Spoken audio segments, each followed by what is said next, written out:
Hi guys, welcome back to my YouTube channel. तो कैसे हो आप सब लोग? कैसी चल रही है आप लोगों की तैयारियां?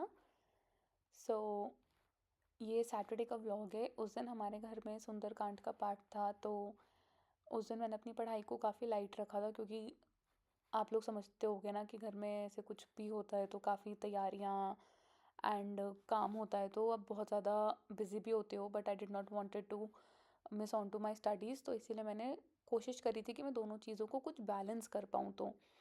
तो उठने के बाद मैंने पूजा करी and then I had my breakfast and then मैं सीधा पढ़ने बैठ गई थी, क्योंकि आई थॉट कि स्टार्टिंग में एक स्लॉट तो स्टडी का लगा लेती हूँ, इवन अगर शाम को मे बी मैं ना पढ़ पाऊँ उस केस में। तो सबसे पहले आई डिड रीजनिंग, क्योंकि घर में बहुत सारी डिस्कशन थी तो मैं बहुत ज़्यादा फोकस वाला सब्जेक्ट नहीं उठाना चाहती थी।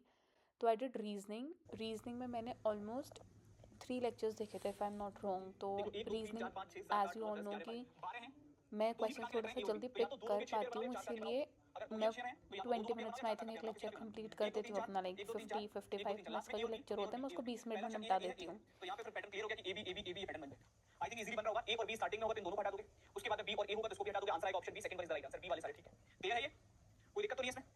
कभी कोशिश करो। क्या 5 का आंसर कितना होगा मेरे लाल? 5वें का आंसर कितना होगा? 35 का संबंध 15 से दिया है और रिलेशन दे रखा है 100 का। 25 का रिलेशन दे रखा है 30 के साथ और रिलेशन दे रखा है 110 का। 14 का संबंध 26 के साथ है, रिलेशन आपको फाइंड करना है कितने का? 25 और 14 और 26 को अगर option number C correct answer बन जाएगा। थर्ड वाले सारे ठीक होंगे जितने लोग।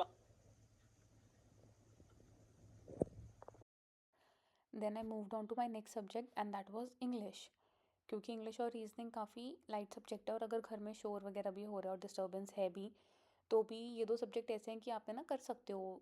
ज़्यादा आपको कुछ कैलकुलेशन या कुछ याद करने वाला या वैसा कुछ बहुत हार्ड सब्जेक्ट तो है नहीं। तो इसीलिए मैंने सबसे पहले रीजनिंग एंड इंग्लिश किए थे। इंग्लिश के भी मैंने 3 लेक्चर्स करे थे। अभी है ना मैम ने स्टार्ट करा है कि टेक्स्ट बुक के जो लाइव एग्ज़ाम्स होते हैं ना, लाइक एवरी डे 10 या 20 क्वेश्चंस के हम मॉक्स कर लेते हैं क्लास में ही। तो और अच्छी प्रैक्टिस भी हो जाती है, क्योंकि साथ साथ आप मॉक भी कर रहे हो एंड क्वेश्चंस भी लगा रहे हो, तो काफ़ी हेल्प मिलती है इस इन सब चीज़ों से ना, आपकी प्रैक्टिस और अच्छी होती है। जैक तो हर किसी ने देखा होगा। इस क्वेश्चन है जग जैंग। बताइए। All the best Mahakal Mahakal, all the best. जल्दी बताओ सब लोग। जग जैंग। आप में से चेस कितने लोग खेल लेते हैं? पहले तो मुझे ये बताओ, चेस कितने लोगों को खेलना आता है? चेस, शतरंज, ये जो वर्ड है ये चेस का एक टर्म है। जगजैंग होता है चेस में एक ऐसी कंडीशन आ जाती है कि now it's your move, it's your turn, ठीक है, लेकिन आप कोई भी मूव कोई भी चाल चलोगे वो आपकी स्थिति और बिगाड़ देगा। आप ऐसा फंस चुके हैं कि आप कोई भी चाल चलेंगे तो आपकी स्थिति बिगाड़ ही देगा। बस इसी चीज को हम कहते हैं जगजैंग, मतलब आप फंस गए हैं। बात समझ रहे हैं? इसको कहते हैं फंस गए हैं। कोई भी मूव हम लेंगे तो हम फंस जाएंगे और हालत खराब हो जाएगी। This is called zigzag. तो हमको बताना है इसका ऑपोजिट। ध्यान देना, इसका ऑपोजिट बताना है। कंपल्शन, प्रेशर, ऑब्लिगेशन, ये तीनों वर्ड्स कहीं ना कहीं से इसके सिनोनिम्स ही हैं। ऑब्लिगेशन मतलब चलना ही चलना है, करना ही करना है। प्रेशर मतलब अभी अब तुम्हारी चांस है, तुम्हारे ऊपर तो प्रेशर है। और कंपल्शन ये कि भैया तुमको चलनी ही चलनी है चाल। फ्रीडम आजादी। सबसे सूटेबल वर्ड ऑप्शन नंबर 1 मुझे लगा फ्रीडम। बताओ नहीं क्लियर लगता भाई?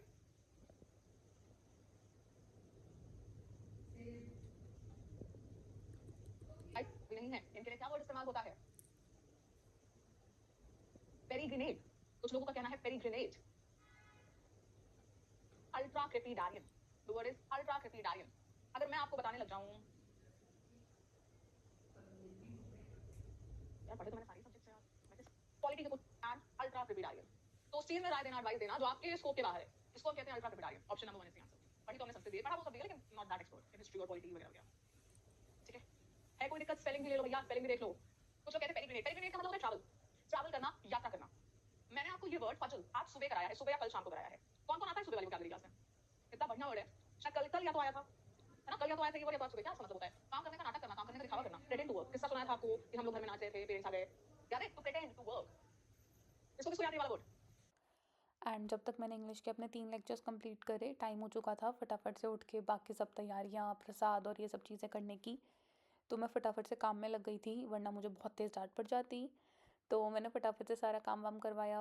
पाठ ख़त्म हुआ, बहुत अच्छे से हुआ पूरा पाठ, एंड बहुत पीस फील होता है जब भी ऐसा घर में कुछ होता है ना, मुझे बहुत पसंद है। तो मैंने पूरा पाठ अच्छे से एंजॉय करा, बैठी, काफ़ी सुकून मिला मुझे। एंड देन उसके बाद सारा काम निपटाने के बाद रात में I did one more study session. उसमें मैंने सिर्फ और सिर्फ साइंस के PYQs करे थे। आई थिंक मैंने 4 लेक्चर्स देखे थे, क्योंकि कुछ लेक्चर्स ना शायद 30-35 मिनट्स के भी थे, तो 2 की स्पीड पे देखती हूँ मैं, तो फटाफट से सारे लेक्चर्स वो भी कंप्लीट हो गए थे मेरे। प्लाज्मोडियम जो है वो मल्टीपल फिलिंग करता है, यानी कि वो क्या करता है, बहुखंडन, एक से बहुत सारे बच्चे जो है वो बना देता है। ईस्ट जो है वो बडिंग करता है, मुकुलन, जो अभी मैं आपको बताई थी कि मैम एक बड निकलेगा, उससे मैम जब तक वो बड पूरा डेवलप नहीं हो जाता तब तक वो चिपका रहेगा, उसके बाद वो अलग हो जाता है। बड यानी कि कली, मुकुलन। मैम प्लनेरिया जो है वो रीजनरेशन करता है, और जो आपका हाइड्रा है वो बेटा बेसिकली तो बडिंग करता है पर वो रीजनरेशन भी कर सकता है। एंड ये मेरा उस दिन के लिए लास्ट स्टडी सेशन था, क्योंकि मैं काफ़ी ज़्यादा थक भी गई थी। सो बस ये कंप्लीट किया मैंने। बस फिर आई हैड माई डिनर, और साथ में थोड़ा सा मैंने प्राइम पे मूवी देखी, and that was it. Bye bye.